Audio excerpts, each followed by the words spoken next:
Šiandien bažnyčia mums pateikia nepaprastą Evangeliją.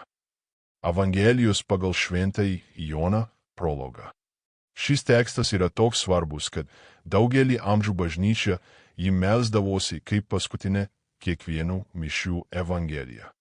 Kiekvienoje liturgijoje ji primindavo gilias tiesas slypinčias šiuose įkvėptuose žodžiuose. Šiame prologe yra daug nuostabių minčių, tačiau šiandien norėčiau atkreipti jūsų dėmesį į vieną ypatingą aspektą. Jėzus Kristus įsikūnijęs žodis yra pristatomas kaip šviesa. Šventasis Jonas sako, žodis buvo tikroji šviesa, kuri atėjusi į pasaulį apšviečia kiekvieną žmogų. Originaliame graikų kalbos tekste aiškiai pasakyta, apšviečia kiekvieną žmogų. Tai reiškia kai ką labai svarbaus. Kiekvienas žmogus gauna šią šviesą, nori jis to ar ne. Ar jis tikintis ar ne, katalikas ar ateistas, teisus ar nusidėjėlis. Visi yra apšviesti šviesos, kuri kyla iš Dievo žodžio. Dievas yra dosnus. Kaip saulė šviečia ir geriesiems, ir blogiesiems. Taip Kristaus šviesa spindi visiems. Tačiau čia atsiranda lemiamas skirtumas. Šventasis Jonas sako, jis buvo pasaulyje, ir pasaulis per jį atsirado. Bet pasaulis jo nepažino. Jis atėjo pas savuosius, bet savieji jo nepriėmė. Kitaip tariant, daugelis atmeta šią šviesą. Jie nuo jos bėga. Jie renkasi tamsą. Tuo tarpu tie, kurie priima žodį su tikėjimu, yra perkeičiami. Evangelija skelbia, visiems, kurie jį priėmė, jis davė galią tapti Dievo vaikais.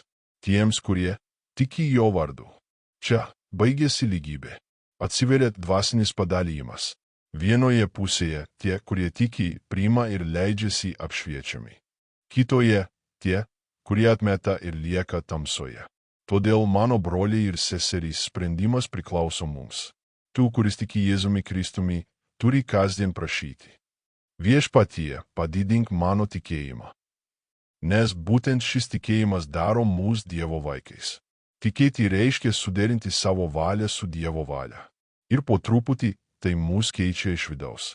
Todėl per Kalėdų oktavą esame kviečiami prieiti prie prakartėlės ir tarti kūdikėliui Jėzui.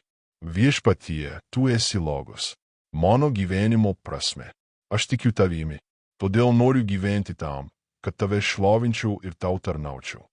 Tu esi mano egzistencijos priežastis. Prašyk Dievo, kad tavo tikėjimas augtų kiekvieną dieną.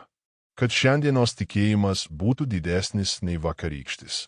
Ir kad rytoj jis būtų dar didesnis. Taip, kaip sako šventasis Paulius, iš tikėjimo į tikėjimą. Mes pasieksime tobulą meilę.